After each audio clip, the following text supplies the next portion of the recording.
9 a.m. and we are already covered in body filler dust. So we're making some grounds on this F350 today. We got the bumper yesterday, got it fitted on. It had some dents underneath the tow hooks right here. Okay, so we put it on the frame rack. You could use a tree, hook the chain to it, and a 90-degree piece, and just kind of pulled it back out to get the rough shape back of the bumper. Then we took the edges and hammered the edges, kind of straightened them out. Now we're skimming it out with filler. So this is a work truck bumper. Got it completely stripped down. We'll put the fog lights back in it, get rid of the deletes. But as you can see where the tow hooks go, which is right here and over there, it's took a beating. I don't know if it's from hooking up chains or running into stuff or whatever over the years that this truck was on, but it was pretty rough. Also, it tends to be the most distorted right in here when you have all these bends going in different directions right here. So it's nice to come in here and slick this area out when you do these paint to match bumpers, and just make sure they're straight in there. But this one was obviously beat up from just wear and tear on it. So we've already made a mess this morning, lots of sanding. About to skim it one more time. I got some pretty deep scratches like right there to hit with body filler, and then I got to clean up a little bit more in that edge. My lips in here are not going to be perfect. They're a little tore up. I'll try to get a little bit more on the next one, but I'm not looking for 100% perfection, just trying to make it pretty decent. So let's slick this thing out again, and then we're gonna get this thing in primer, and then we'll move forward. Yesterday we got all of these wires cut out of here, so when I buy a truck, normally I go through and I cut every freaking thing out of it that was in it. I get rid of all the modifications that other previous owners have done. Strobe lights, neons, lights underneath the seats, lights underneath the trucks, stereo systems, all that stuff I normally cut out and put in the dumpster. I'll leave the tuner in there, obviously, but besides that, I want the truck pretty much close to factory, so all the wiring got cut out yesterday. Hope to start cleaning this thing today, and then basically what I'm trying to do is just get the front end together so that the truck is together and drivable, and then I will move forward with sanding and primer and painting this whole entire side. So instead of having the whole truck down at once, we'll do it in stages. Color touch off, but remember, this whole side of this truck is getting painted 100%, so it will all match down this side. And then the only place that it might be slightly off is where our bumper goes up to our fender, but there is a gap there in a black piece that kind of helps break it in our hood, but we're hoping that our blend works and hides that perfect. Besides that, we're slowly making grounds on this guy, so let's get some more filler on this. So we're working on putting this front end together, doing our grill, got our grill back together, and we had to replace this little piece across the bottom. There it is right there. It broke on that side, so it's only got half of it. It bolts right here to the header panel, radiator support, gets a couple more bolts in it, and then that's what your grill clips into. A lot of people are always talking about shopping local, buying local. You can't do it if you're in this business. Local junkyard wanted $200 for that piece, plastic used. Chance of it having cracks are pretty decent. It's plastic, off of a work truck, actually the same truck that we got our used bumper off of, so it seen some abuse. This piece right here, brand new, $125 to my door off eBay. So we shop literally everywhere. Even when we're doing mechanic parts, we do Advanced Auto Parts, O'Reilly's, eBay, Amazon, everywhere to find the absolute cheapest part possible. I'm a big fan of cheap parts. So we're gonna get this thing bolted up. I just figure I'll let you know, if you're putting together these trucks, you got to shop around. A lot of times used at the junkyard is more expensive than just going with brand new to your door, and you ain't even got to go get dirty. Let's go. A superpower thing? Let me see it. Oh yeah. What is that? So Harper likes to dig into rocks when we're here. We're here, it is Saturday. We're here working on this just for a few. Putting together our bumper. Now we painted this past week, and while I was painting it, I went ahead and painted our plastic pieces using this trim bumper paint. This is the same thing we used on that Chicago grudge car at Fox Body we used. So there's the part number. Trim black. Easy to do while it's all apart. Now I used the heat trick first before I did that, but these just weren't coming back, so I went ahead and painted them. Painted the inside of the bumpers with the black VAP seal when we did the outside. You found a flower. Good job. So we painted the inside with black VAP seal, and we painted all of our brackets. We didn't paint the back side of our brackets, but I rattle canned all the front before I put them back together. That way they're all black and everything everything will look nice and clean. Now my fog lights aren't coming in till later this week. So the bumper will have to come back off the truck to do the fog lights and the lower valence all at once. But I wanted to go ahead and get it put on because it's super easy. We're just gonna put the 418s through the front and none on the sides because I'm still waiting on a side bracket, lower valence, and fog lights. So we'll pull it back off when we get all them in, put everything together. But that way we're not driving around without a bumper. So let's chunk this thing on, bolt it up, and I think me and Harper come out here with plans that we're gonna go ahead and move in. Yeah, what is that? It's an earring. When we clean out flip cars, y'all, we literally just throw everything on the ground. What is that? Show it to me. Oh yeah, it's an earring. Yeah, who got it? I don't know, go put it on the table. We literally we'll vacuum out cars and clean out cars, and we just throw trash and stuff all over the ground. We don't exactly put it in the trash can. I know it sounds bad, but then we kind of pick it up later. Normally we do everything inside the garage. We don't do that out there in the rocks. But like we'll throw everything on the ground and then we'll pull the car out, sweep it up, put it in a trash can. But of course, you know, some little odds and ends make it outside, or things fall out of flip cars, or you got trash like this, you know. So she's out here digging and finding all kinds of treasures that have fallen out of cars. So it's super entertaining for her. I imagine, like sometimes even plastic trim like this. This is for a seat of some sort, does not make it back in the car. And instead it just ends up trash. So more flowers. Good job. All right, let's get this bumper put on. Well, me and Harper are driving it home. Harper, did we get the truck fixed? Yes.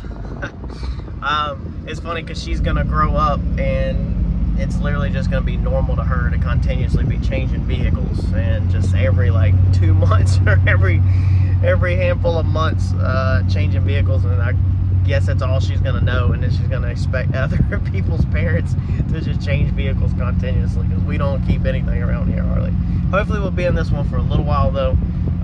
This week we got to get it back over to alignment when we get the radius arm. And then we also we're waiting for our clock spring to come in. You can see how the steering wheel is off. I talked to my alignment guys and they said that they didn't even straighten the steering wheel because they couldn't drive it. So if you remember the brake issues that we had and the power steering issues, so they didn't even drive it. So they didn't align or straighten out I mean, it's straighter than it was, but they didn't finalize it because they didn't want their guys driving it, which is understandable. So he said get the new radius arms in, we replaced the other parts, and then we just got to bring it back over to him. And then we still got all of our messages on the dash because of course none of our buttons still do anything because our clock spring is not in yet. So we're waiting for our new clock spring to come in the mail, so we're gonna replace the clock spring in here.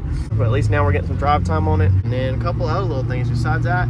This thing cleaned up freaking super nice. I gotta put all my stuff in. I mean, this thing is just, it cleaned up really good, you can see, compared to what it was. I mean, this thing was so freaking nasty beforehand, but slowly making progress.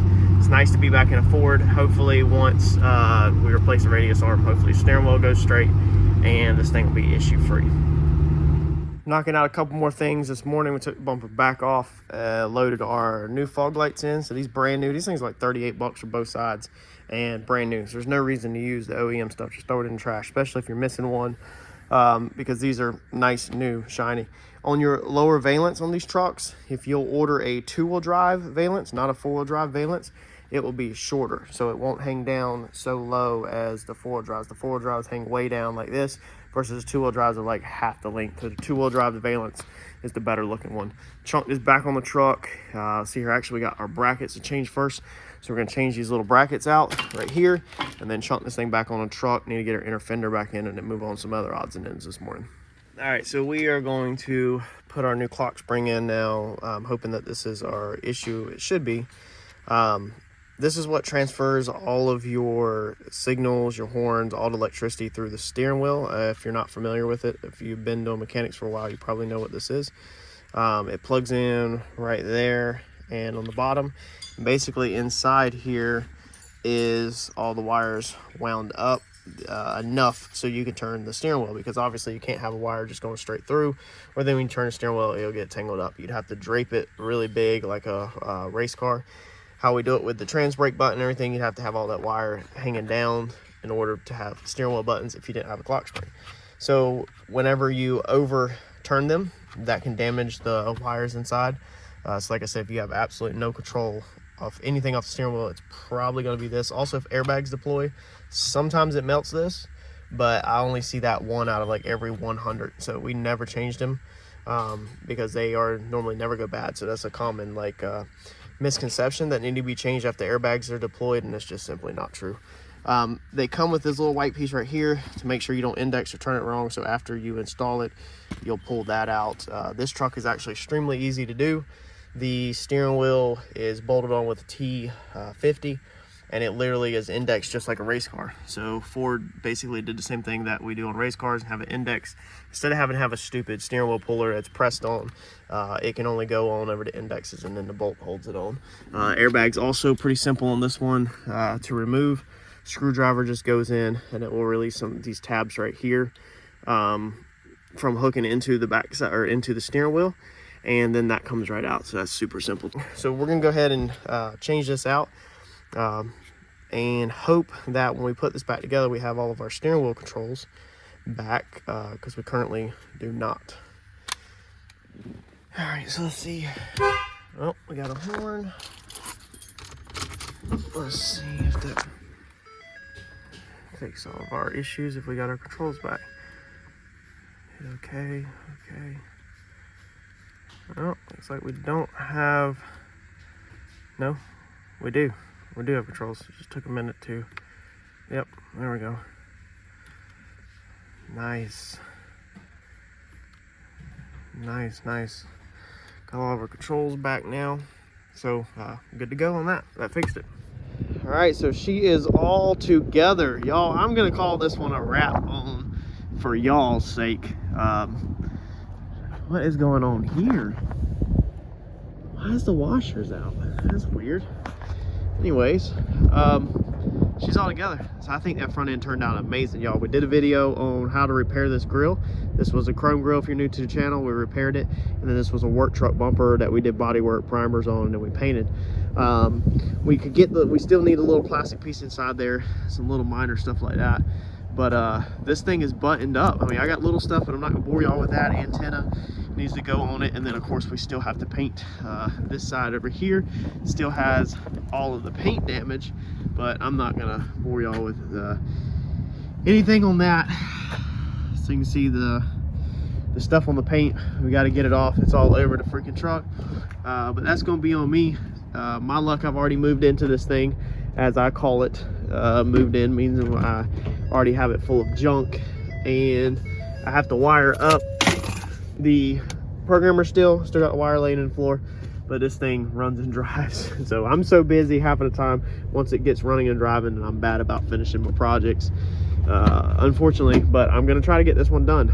So car seat's in it. Once the car seat goes in it, you know it's official. It's the driver, it's the daily. So I'm stoked with this one. This one turned out good. We replaced the arm down here, so you can see right there the numbers on it, junkyard arm. We got that bracket back, pulled back. You can see some more cut wires that we got to finish ripping out from underneath the truck. But yeah, she's already got junk in it. So I'm stoked with it. The Cummins is for sale, so I put it for $25,999, but I lowered it this morning to $22,999 online. So that thing is stupid clean. I'm definitely gonna miss this one just because of how clean it was. But I'm more of a Ford guy, so this is definitely been a nice Cummins to own and enjoy. But we're back into a Ford, baby. So if you remember on the channel when y'all first met me, I was pretty much into Super Duty, the 450, and we sold it, and we did a flip up series where we were flipping up vehicles, and we slowly worked our way back up, and we finally have ourselves back in one. See if Ed don't hit it. So we finally got ourselves back in a Super Duty. I don't know why I like these things so much. I just really like the Fords. I hope y'all enjoyed this truck, one of this truck. I know some of y'all really enjoy the Salvages. Unfortunately, we can't do a ton of them on this channel because they don't pull the greatest views, so they'll kind of bog the channel down. So basically, if the channel's pulling good views, then YouTube will keep pushing us content. But if we do too many videos back to back that don't pull good views, then it will hurt our performance overall in the long run.